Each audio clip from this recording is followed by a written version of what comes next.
Hello everyone and welcome back to my channel. This is the Counterculture. This is Tomilola. I'm Tomilola. I'm Tomilola. I am tired of Christian women, my friends, people, different men saying, I'm not a feminist. Oh, I'm not a feminist. No, I'm not a feminist. No, I'm not a feminist. without having so much knowledge. At least learn about it first now.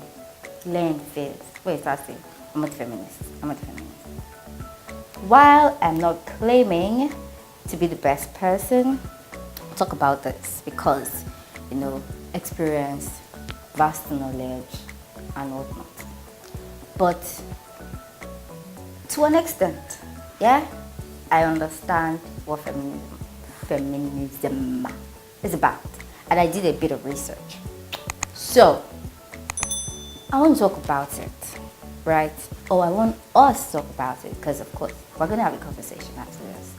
I want to talk about it, and also look at it from the biblical point of view, yeah? And, I'm trying to understand why Christian women are just so averse to being feminists, because I didn't get it.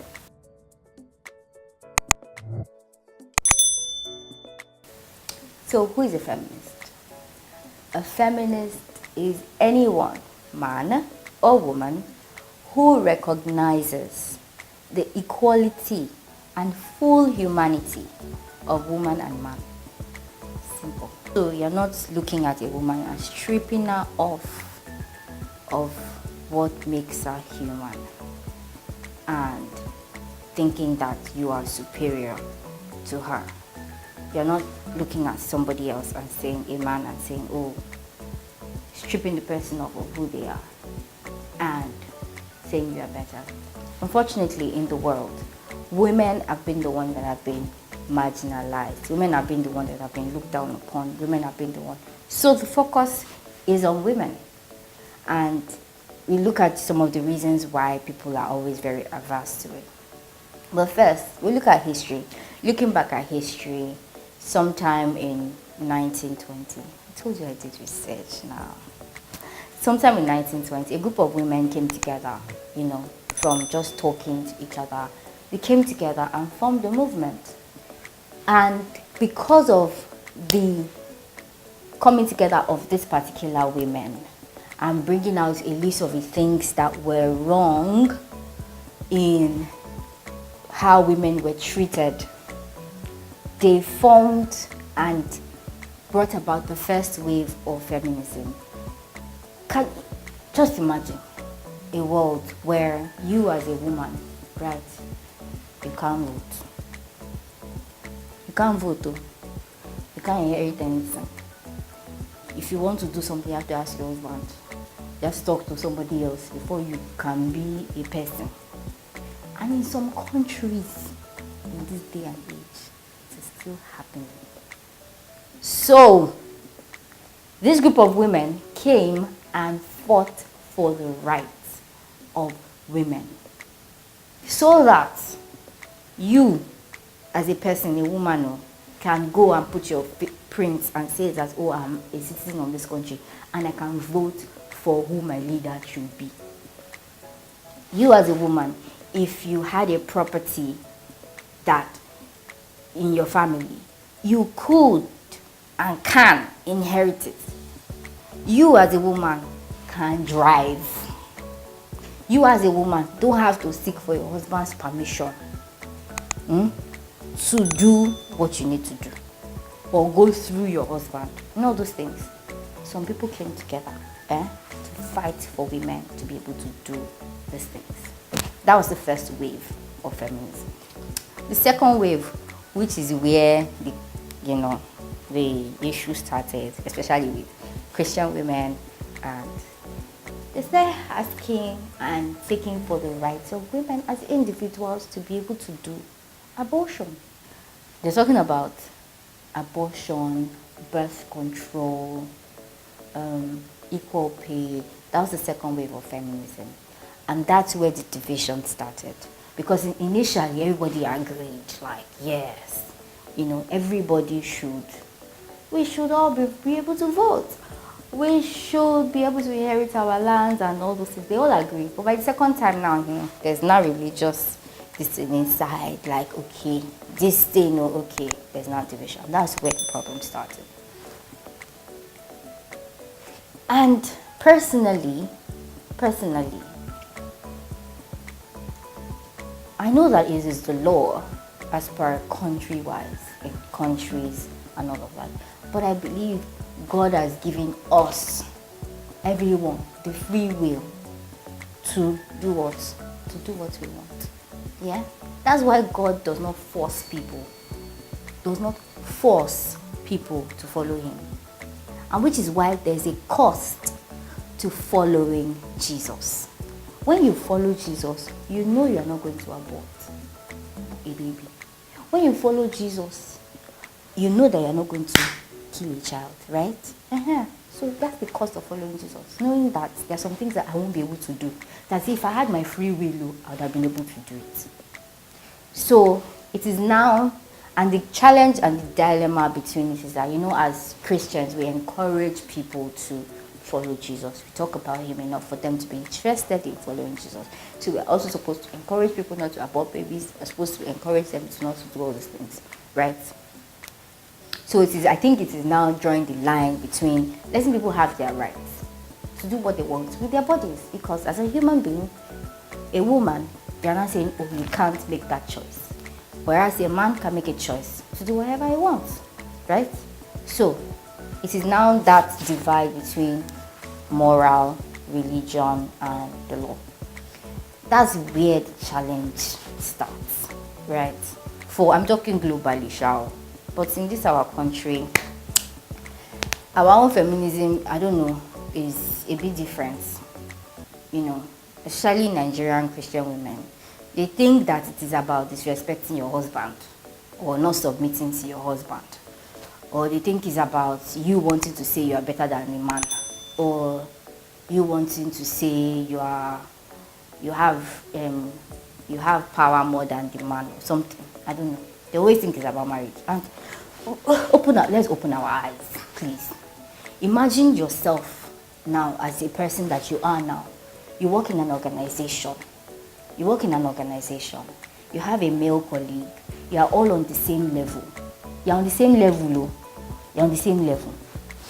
And they are paying him more than you. Why? Because they feel he's a guy, he's better. And you are a female. What are you using your money for? After all, are you married? Oh, do you have responsibility? No. So why do you need the money?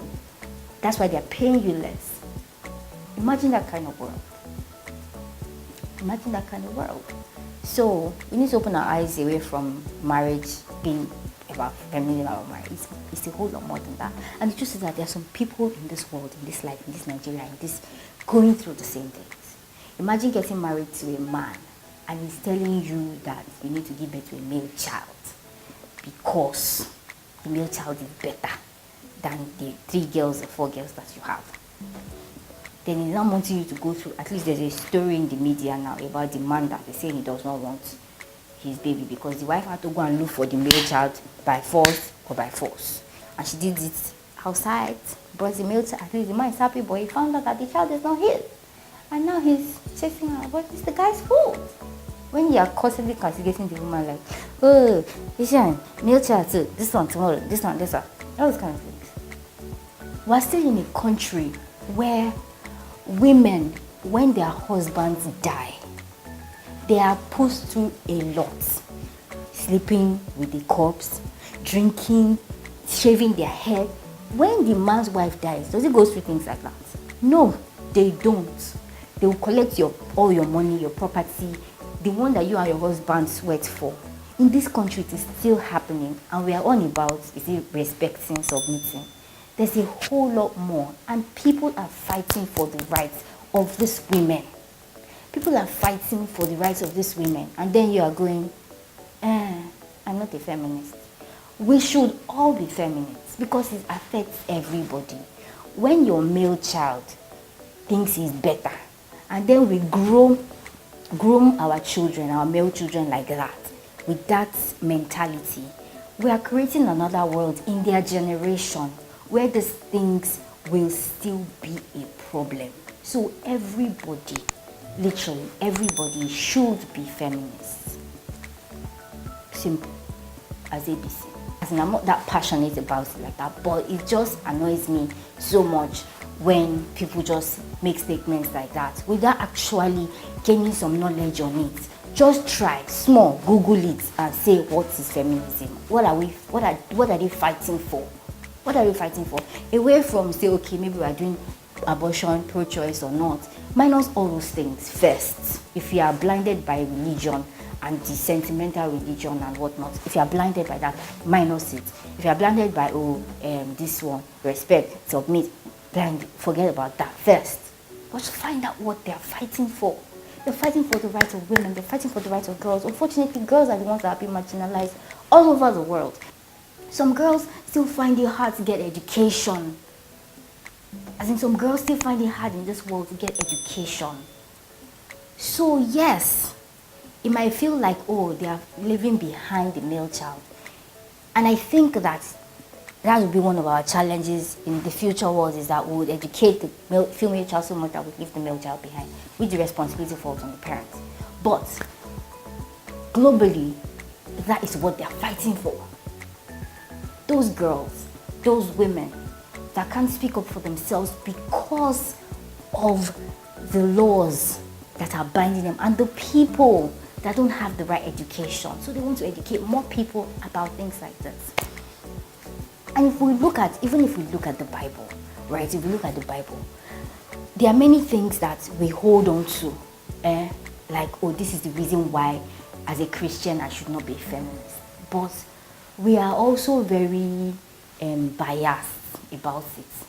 It's convenient, right? It's very, very convenient.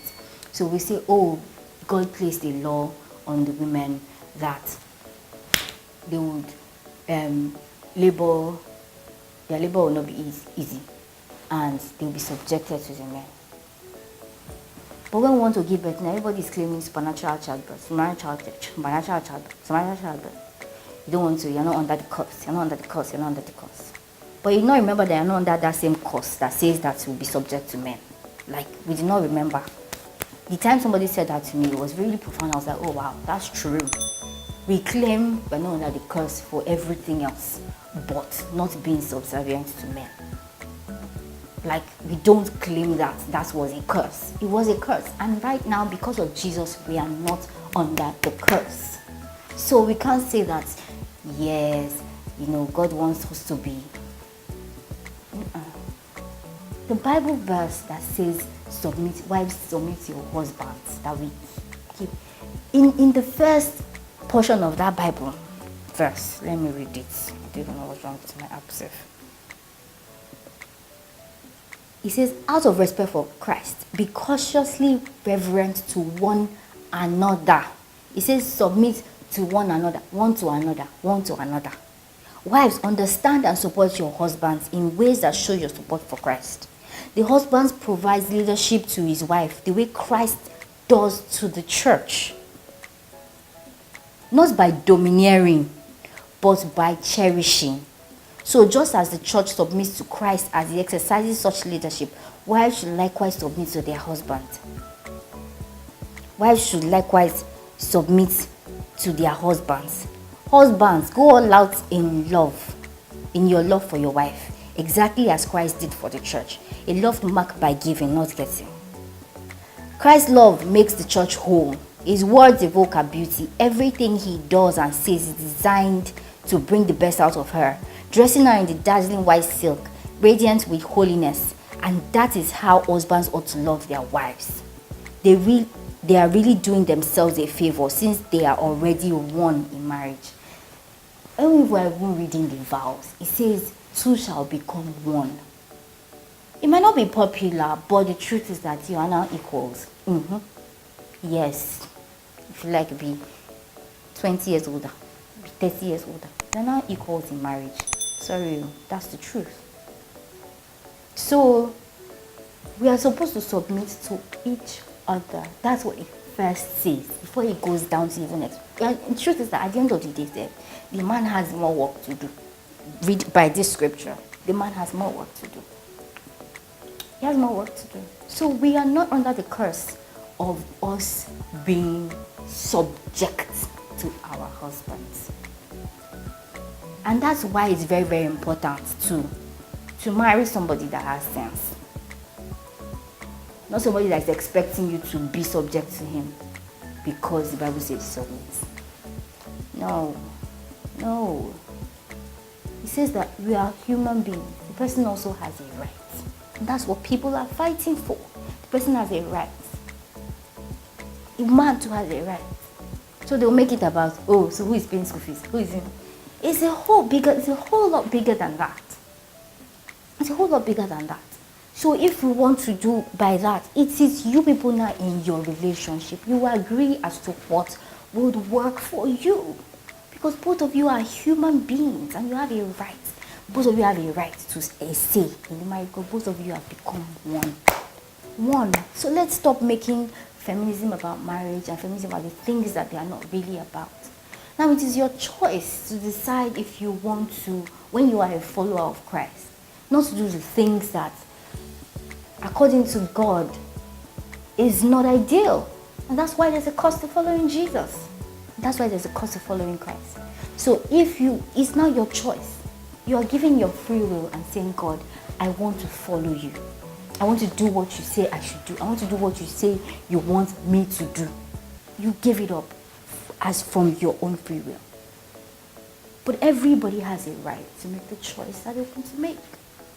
Simple. And of course, as a Christian, you wouldn't encourage it. If somebody comes to you and says, you wouldn't encourage the person to do what they want to do, right? Just because they want to do it.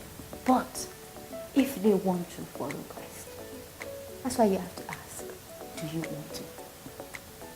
It's not an easy place to be as a Christian, especially when it comes to that aspect, the things that don't glorify God. But we need to understand the fact that people have rights. Women have rights. Men have rights. And that is what feminism is about. That is what feminism is about. So, and I hope that we go beyond seeing it as what it is not and what the world has misconstrued it to be, and really try and educate ourselves, about what it is really about, what we can do as humans to help out, to lend a voice, to advocate for these things, because the truth is that it still affects everybody, the male child, female child, the world. It affects us all. So yes, we should all be feminists. So I hope that this video, it feels like I'm a bit angry and overly passionate, but I hope that this video will stir something in you to at least want to know more, and we can have a conversation if you want. If we are going to be civil, please. I don't have strength. I cannot fight. Please, I beg you. So we can be civil. Let's have a conversation. Yeah. Thank you for watching, and don't forget, it's all about Christ. It's none of us.